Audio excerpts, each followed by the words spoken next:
Syekh Maulana Malik Ibrahim As-Samarqandi dari Asmatkan. Syekh Maulana Malik As-Samarqandi itu putranya Syekh Jumadil Kubro Al-Husaini. Keturunan ke-13 atau ke-12 atau ada yang bilang ke-14 garis lurus dari Rasulullah SAW yang makamnya Syekh Jumadil Kubro Al-Husaini itu ada di Semarang. Betul ya? Syekh Jumadil Kubro. Dewan ke-9 periode pertama bersama Syekh Maulana Al-Bakir atau Syekh Jubair.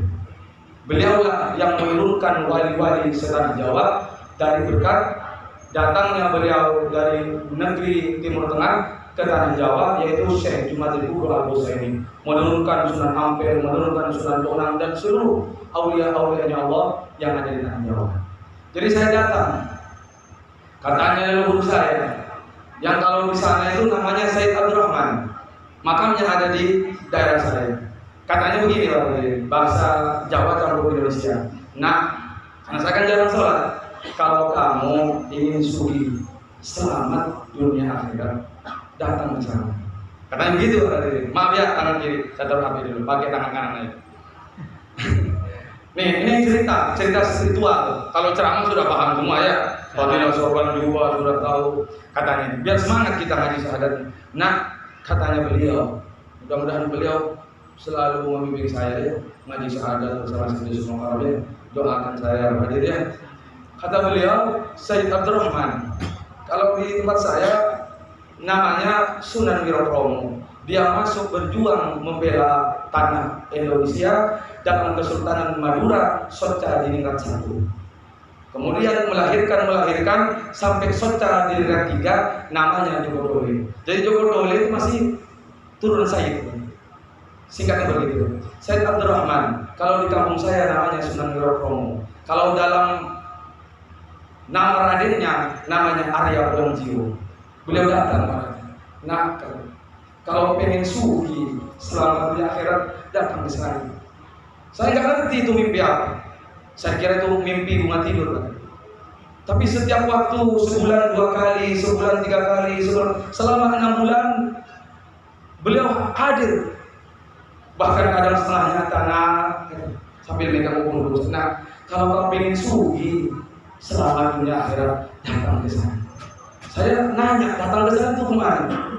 Saya bingung, saya nggak punya saudara di sini, nggak punya teman di sini. Saya mau belajar agama di mana? Pesantren saya 12 tahun, mencari ilmu 2 kali masa tidak ketemu. Gontor itu pusat, gontor cabang di Jember saya acak-acak. Saya cari kiai-kiai. Di Jakarta saya cari torekot Nasabandia, torekot Qadiriyah Nasabandia, torekot Kiai Muzaki Jember itu yang banyak itu anak buahnya. Gus Mujib Patirongan, Kiromli Tamim, itu torekotnya. Di Jombang, Mojo Agung, saya acak-acak. Artinya saya datangin satu persatu. Sebelum Gus Dur jadi presiden, saya datang ke Jombang. Tidak dapat yang saya inginkan, yaitu jimat layan ke Musol. Saya tanya singkatnya itu di Cirebon. Katanya di Cirebon. Saya bingung, Cirebon itu Cirebon mana? Lalu saya minta tolong istihara, harus kemana saya? Ternyata datang. Singkatnya, katanya dalam mimpi saya, nah makna kamu suci selama dunia akhirat, kamu harus datang ketemu dengan orang itu, nunjuk ke atas. Saya lihat di atas itu ada orang duduk pakai sorban jubah seperti ini. Saya istihara singkatnya, siapa itu? Itu Sunan Gunung Jati. Saya cari Sunan Gunung Jati. Lupa kalau beliau sudah wafat. Nanya Sunan Gunung Jati, diajak oleh kawan saya, orang Cirebon, dekat rumahnya dekat Pangeran Cakrawan. Saya diajak ke Wanantara. Di Wanantara saya ketemu salah satu kiai ustaz di sana. Cerita panjang lebar tentang Sayyidi Mukarram, tentang zaman berjaman, tentang kebun melati. Saya ikut ke sana, saya ketemu dengan Sayyid Gamaliel. Saya debat 3 bulan itu perang, ngadu ilmu, ngadu kedikjayaan gitu ya. Ya Madura kan nggak boleh. Saya debat, saya tentang untuk apa sholat harus begini. Sholat itu kan di sini tempatnya. Allah di sini Pak. Ngapain pakai sholat juga? Ngapain kita bersyahadat? Bukannya syahadat itu cukup 1 kali. Waktu kita di dalam perut sudah bersyahadat, qaulu bala sayyidina. Waktu lahir saya ditalkin di batin syahadat sama saudara selamatan akikah. Betul kan dia? Saya debat 3 bulan. Mana kitabnya? Mana perintah tentang zaman berjaman? Semua saya tanya. Mana perintah tentang mati misal? perintahnya sholat dan lain sebagainya, debat, ngadu ilmu, ngadu jimat, ngadu kesaktian dan sebagainya, itu masih hidup Said Gamaliel. Tanya kalau begitu. Ternyata saya kalah berarti, kalah, nggak ada apa-apanya saya. Ngadu jurus, nggak masuk ke Said Gamaliel gitu ya. Kira-kira saya bawa jimat setas, saya bawa keris, saya bawa pusaka, saya hajar, nggak masuk ke Said Gamaliel. Ini ilmu apa yang dipakai? Ternyata ilmu segara. Gimana segara? Gimana lalu? Dilempar bangkai, bangkainya jadi wangi. Dilempar bangkai, bangkainya jadi halal. Di jurus nggak masuk, masuk tapi lepas. Wah, ini orang hebat. Jangan-jangan ini yang dimaksud, yang harus saya datangin. Singkat kata, singkat cerita, aku dan Said Gamaliel ya jatuh cinta pada malam itu. Kata Said Gamaliel ya, kamu di sini 40 malam Jumat, dari ini kamu tidak boleh batal sampai nanti. Di mana saja duduk, kamu duduk di samping saya. Kemana saja kamu harus ikut. Kamu harus makan apa yang saya makan. Kamu harus minum apa yang saya minum. Jadi dari tahun 2010 sampai tahun 2023 sekarang, saya itu kalau di Kebun Melati, saya minum bekasnya SG. Saya makan paruan dengan SG. Kalau beliau makan nasi goreng, ya saya makan nasi goreng. Kalau dia makan sop, ya saya makan sop. Kalau beliau tidur jam 3, saya rebahan setengah 4. Kadang ikut tawasul, kadang ketidur. Ketiduran, sama aja ya. Kadang capek ketiduran. Itu singkat cerita. Siapa yang nyuruh saya ngaji syahadat? Leluhur saya. Saya nanya itu ke leluhur saya. Saya datengin makamnya. Mbah, kata saya. Kalau di sana kan panggilnya Mbah. Mbah biar ngomong. Fatihah. Saya pakai mediator dengannya. Mbah, saya ini kok disuruh ngaji syahadat? Katanya sesat. Ngaji syahadat itu katanya nggak benar. Katanya seperti itu ya. Kira-kira begitu. Ini curhat saya. Untuk apa saya ngaji di sana? Apa kata beliau? Singkatnya obrolan kata beliau. Beliau itu saya ditemuin para aulia, pangkatnya wali, orang terdahulu, setengah wujud nyata kayak sampean. Sosoknya seperti Syekh Magunung Sakti, seperti Said Gamal, lebih tinggi dikit, lebih tegap. Ininya ini jubahnya itu Pak. Jubahnya kuning-kuning emas waktu itu. Jubahnya kayak orang luar gitu. Begini Pak. Ya kayak orang luar itulah maksudnya. Di bumi itu dia datang, karena seperti itu aja. Saya kaget. Saya nanya singkatnya ya, saya untuk apa ngaji di sana itu? Saya bingung pengajian apa itu. Saya belum nyambung apa maksud. Sebenarnya itu pengajian apa pengajian syahadat? Singkatnya kata beliau, pengajian syahadat adalah pengajian ilmu suci, ilmunya Rasulullah SAW. Ilmu suci perjalanan Rasulullah SAW yang dulu dijalani Rasulullah, sekarang dijalani oleh Sayyidina. Alhamdulillah orang Pemalang ini semua menjadi muridnya Sayyidi Sulaiman Karam. Awal agama kang gelar kanjeng Nabi, awal agama kang gelar kanjeng Nabi, akhir agama kang gelar Syekhul Hadi, akhir agama kang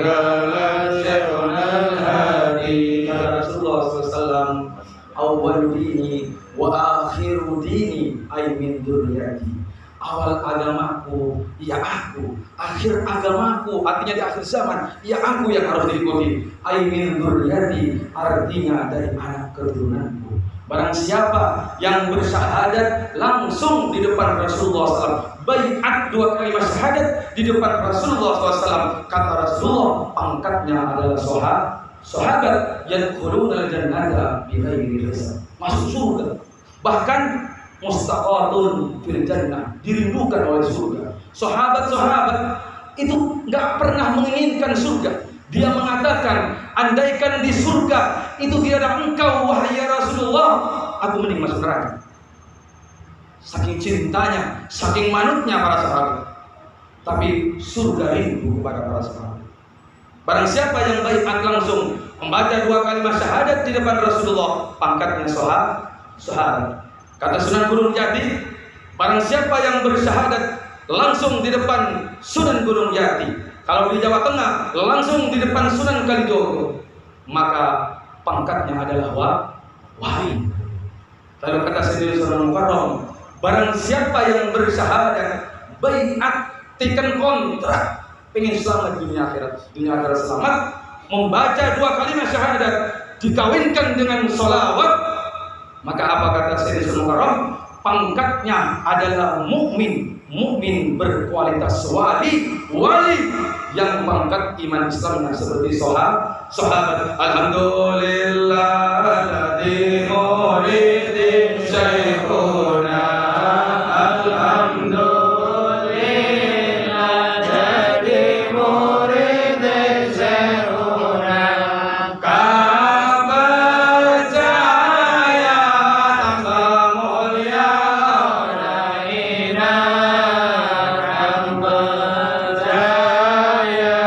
tambah mulia raina. Alhamdulillah para hadirin, kita ini orang awam, bahasa Indonesia awam, bahasa Jawanya wong bodoh, ya, wong bodoh. Tapi kalau masuk dalam kereta, dalam rombongan Sayyidina Mukarram, insya Allah masuk surga, insya Allah. Tapi kata dalam hadis Rasulullah itu pasti, innal ladzina qalu rabbunallah tsumma istaqamu tatanazzalu alaihimul malaikatu alla takhafu wa la tahzanu wa abshiru bil jannati allati kuntum tu'adun. Sesungguhnya orang-orang yang telah mengatakan mereka Rabbunallah, Tuhan kami adalah Allah, ay qala la ilaha illallah Muhammadur Rasulullah, artinya dia telah menyatakan diri baiat di depan mursyid thariqat syahadat, baiat di depan para aulia-aulianya Allah, maka tsumma istaqamu, kata Al-Qur'an, Quran Al-Fussilat ayat 30, kemudian istiqomah, tidak pernah putus hubungannya dengan gurunya, dengan tuntunannya, dengan maghrib isaknya, dengan tawassulannya, dengan persatuannya, dengan kumpul dan isinya. Kata Allah Subhanahu wa taala menurunkan malaikat, malaikat itu lalu mengatakan alla takhafu wa la tahzanu, kalian jangan khawatir, asalkan kalian sudah baiat kepada gurunya, asalkan kalian sudah menyatakan dua kalimat syahadat, amantu billah tsumma istaqim. Kata Rasulullah SAW, apa itu agama? Apa itu Islam? Rasulullah menjawab, amantu billah tsumma istaqim. Berimanlah kepada Allah, kemudian istiqomah. Istiqomah itu begini para hadirin, ibu-ibu contohnya ya. Kasihan ibu-ibu nggak disebut dari tadi ya, dianggurin, kasihan ya. Istiqomah itu begini. Kiriman bulan ini dari Jakarta 2 juta. Cukup toh sama glowing, kreditan panci, kreditan apa lagi? Ya, bedak, ya dan sebagainya. Beli sayur cukup. Sujudnya rajin. Sholatnya rajin. Bulan depan nggak ada yang ngundang tukang, ya kan? Akhirnya ngirimnya cuma 500.000, misalkan berarti ini. Nggak cukup, cukup juga? Nggak cukup, ya nggak cukup. Glowing aja berapa sekarang para hadirin, ya kan? Kalau istrinya kurang pelayanannya tingkat ekonomi, suaminya komplain. Padahal uang belanjanya 15.000 sebulan. Kata istrinya, mana bisa saya mas ngelayani sampean itu ekspres. Ya beginilah keadaannya. Ya bawa terasi dikit ya maklum lah. Glowingnya habis. Dikirim 500, duhanya tetap jalan. Isyraq duhanya tetap jalan, tahajudnya jalan. Itu berarti istiqomah. Ada duit, nggak ada duit, lagi rupa, lagi panen, lagi nggak panen, istiqomah. Lagi ada duit, lagi nggak duit, berangkat ke kebun melati. Itu namanya istiqomah, konsisten, tidak berubah-ubah, tidak mintre-mintre, tidak gonjang-ganjing. Orang yang seperti itu, kata Al-Quran, Allah menurunkan malaikat, hidupnya tidak akan susah, hidupnya tidak akan gelisah. Ciri-ciri orang yang hidupnya tidak pernah mempunyai rasa takut dan gentar, dialah para wali. Makanya kata Sayyidina Mukarram, barang siapa yang ngaji syahadat, walaupun tidak ketemu ilmunya, tapi rajin datang, istiqomah datang ke masjid kebun melati, maka itu sudah wali. Sudah wali. Ini senyum yang bujangan. Thalabul ilmi habibullah. Thalabul ilmi wali, orang yang mencari ilmu 2 kalimat syahadat, kekasih Allah, walaupun tidak ketemu ilmu. tapi rajin datang ke Masjid Kebun Melati, rajin datang istiqomah, maka tatanazzalu alaihimul malaikatu alla takhafu wa la tahzanu. Kata para malaikat, hidupmu tidak akan susah, hidupmu tidak akan mempunyai rasa gundah gulisa, sawahnya insya Allah subur. Alhamdulillah, selesai ini kita bersatu. Pokoknya semua saudara, jangan membeda-bedakan. Tidak ada yang kiai, tidak ada yang ustaz. Karena nadomnya imam lan makmum pada bodoni. Di antara kita tidak ada yang lebih mulia, tidak ada yang lebih hebat.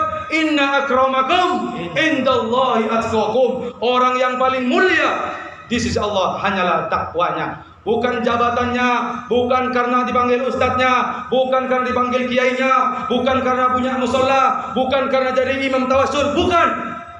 Tapi yang menjadi titik kemuliaan insyaallah adalah takwanya kepada Allah, taat perintah Allah dan Rasulnya, taat perintah guru. Itulah yang menjadi titik nilai kita menjadi orang mulia. Imam lan makmum pada bodoni. Saya dari imam, bukan berarti saya orang alim. Sampai yang jadi makmum juga bukan berarti sampai orang bodoh. Yang diterima ragamnya, tidak ada orang khusyuk di zaman akhir. Sayyidina Ali karramallahu wajhah di zaman Rasulullah, kata Rasul ditantang, ya Ali, kalau kamu bisa khusyuk dalam salatmu, kau ambil sorbanku yang itu.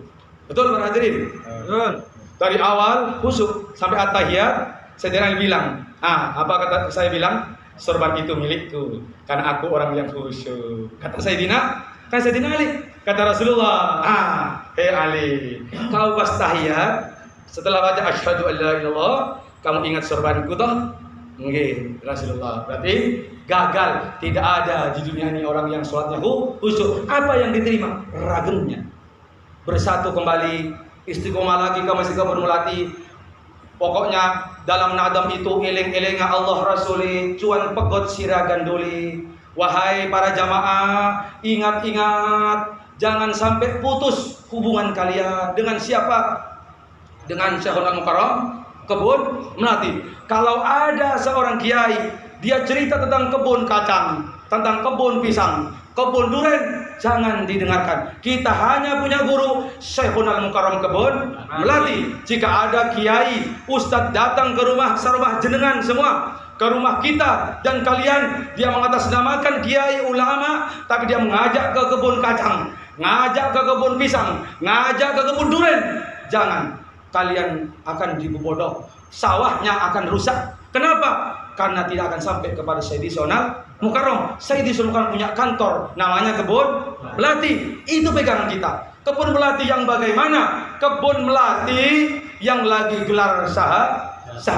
Karena hanya sebab syahadat ilmu kita akan jadi manfaat tuh begini para hadirin. Tawassul malam ini 3 bulan yang akan datang rezeki kita mudah. Itu namanya manfaat. Tapi kalau tawassul berbulan-bulan, bertahun-tahun pakai sorban jubah, ngaku muridnya Syekhuna, tambah lama rezekinya sulit, sawahnya gagal, persaudaraan gontok-gontokan, bertengkar, tetangga kanan kiri dengan saudara pecah, berarti ilmu syahadatnya sudah dicopot, sudah diambil oleh Sayyidina Mukarram. Naudzubillah. Jadikan momen ini adalah untuk kembali bersatu. Kita saudara, tidak ada ustadz, tidak ada kiai, mari bersatu, kita jemput subur makmur warga Limbangan, subur makmur Indonesia kita, berkat doa, tawassul kita, istiqomah kita, doa tahajud kita, membawa manfaat buat lingkungan desa Limbangan dan rumah-rumah kita, bahkan mudah-mudahan sampai negara kita kembali lagi subur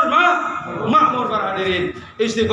Istiqomah. Kemudian kata Allah Subhanahu wa taala, ketika sudah istiqomah, duitnya banyak, tentunya beramal, duitnya rezekinya lancar, tentunya nyumbang ke Masjid Kebun Melati. Duitnya banyak, tentunya kasihan sama ustadz yang dari Jakarta. Kasihan mikir, jangan dipikirin ya Mas Selamat ya. Jangan dipikirin, jangan dimasukin hati ya Ibu ya. Jangan dimasukin hati, masukin ke amplop, ya kasihin ntar ya. Kasihan karena sudah duitnya banyak.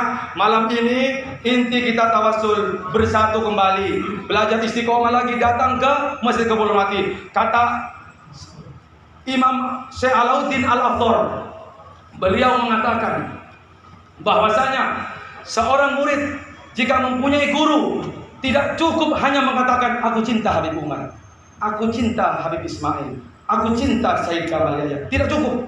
Maka harus diadakan sebuah pertemuan, entah seminggu sekali, entah sebulan sekali, entah setahun 2 kali. Kenapa kata Al-Imam Alauddin Al-Akhdar? Karena takut ada hubungan yang putus dengan guru.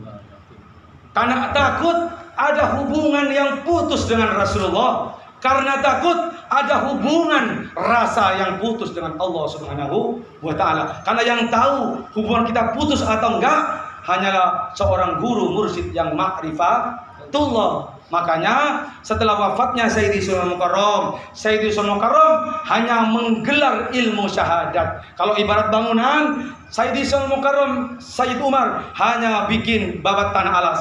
Dibuka itu tanah. Setelah tanah dibuka, wafat Sayyidi Sulaiman Mukarram, menggelar ilmu 2 kalimat syahadat, dikawinkan dengan Nabi 25, dikawinkan dengan malaikat yang 10, serta dikawinkan dengan para wali-wali Allah.